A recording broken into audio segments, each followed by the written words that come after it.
녹화를 시작하겠습니다.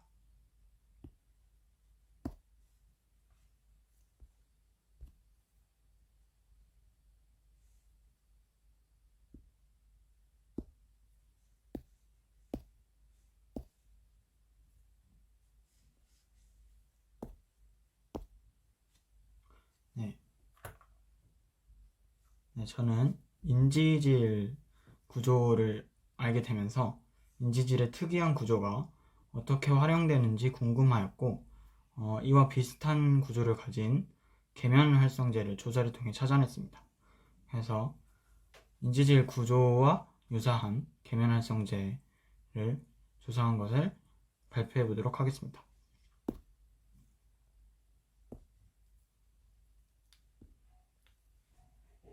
목차는 이제 인지질의 구조를 설명하고요. 그다음 인지질의 이제 이중층 구조를 형성한다는 것을 설명하고, 이와 비슷한 구조를 가진 계면 활성제가 무엇인지, 그리고 어떻게 계면을 활성시키는지 그런 것을 설명하고, 종류도 설명하고, 마지막으로 결론을 지어보도록 하겠습니다. 일단 인지질의 구조는, 인지질은 이제 일단 세포막의 주된 구성 성분이에요. 그런데 이제 이러한 인지질이 어떤 구조를 가지고 있냐면, 원래는 지방 같은 경우는 하나의 글리세롤에 3개의 지방산이 붙어 있습니다. 근데 인지질은 특이하게 2개의 지방산만 에스터 결합으로 붙어 있고, 남은 수산기, 그러니까 에스터 결합을 하지 않은 남은 수산기에는 다른 유기분자가 결합한 인산기와 연결되어 있습니다. 그래서 결론적으로 간단하게만 결론 지어보자면, 그러니까 구조를 결론 지어보자면, 한 개의 친수성 머리와 이런 2개의 소수성 꼬리 구조를 갖고 있는 거죠. 그래서 이러한 인지질이 같은 것끼리 모이는 경향을 가지고 있어서 비극성끼리, 극성끼리 모이죠. 그래서 인지질이 세포막을 형성할 때 이제 물 쪽에는 혈류가 이렇게 흐를 텐데, 그게 이제 물이 있죠. 그래서 그런 물 쪽에는 친수성 머리가 밖에 있고요. 그 다음 소수성 꼬리들이 안쪽에 모여 있습니다. 그래서 이러한 이중층 구조를 형성합니다. 이러한 인지질의 친수성, 소수성 구조를 활용한 사례가 그리고 바로 이제 계면 활성제라고 볼 수 있는 거죠. 계면 활성제도 마찬가지로 친수성 머리와 소수성 꼬리를 사용했는데, 한 가지 다른 점은 항상 에스터 결합만으로 이어져 있는 것은 아닙니다.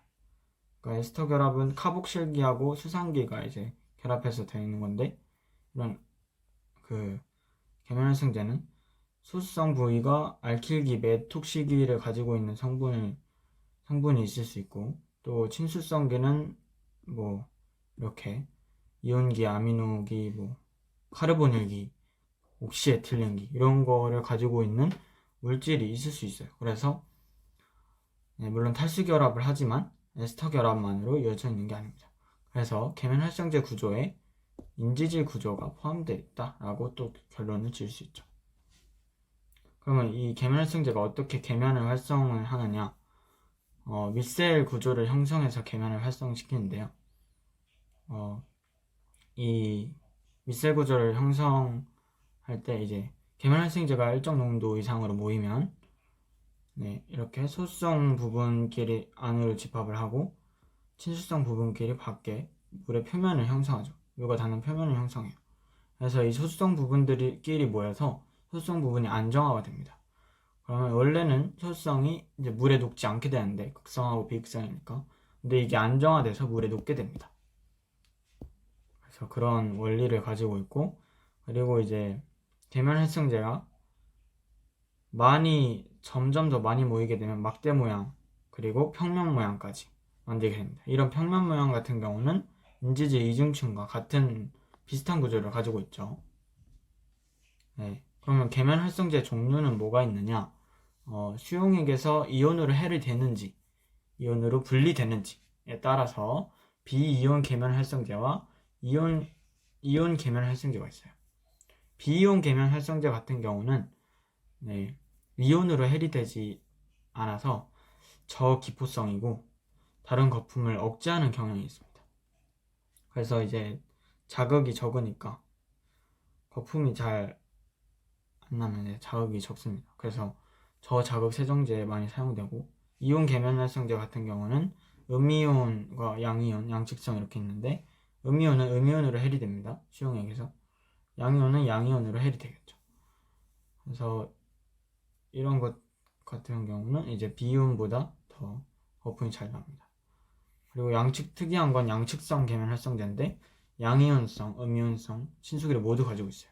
이것의 경우는 이제 용액의 pH에 따라서 알칼리에서는 음이온으로 해리되고 산성에서는 양이온, 중성에서는 비이온으로 활성이 됩니다. 그런 식으로 특이한 계면 활성제도 있다라는 걸 알아보실 수 있고요. 이거 같은 거는 예시죠. 그래서 이제 산성 같은 경우 양이온 이렇게. 그래서 결론은 우리가 인지질 구조 같은 경우는 이제 미시세계잖아요. 인지질이 우리 눈에 안 보입니다. 우리 육안으로는 관찰할 수 없죠. 엄청 미시세계인데, 이런 미시세계 관찰 연구를 통해서 우리는 활용 사례를 보았습니다. 이런 관찰과 연구가 그래서 더욱더 발전해야 되고 굉장히 중요하다는 것을 깨달을 수 있었고요. 그래서 여기까지 발표를 마치도록 하겠습니다.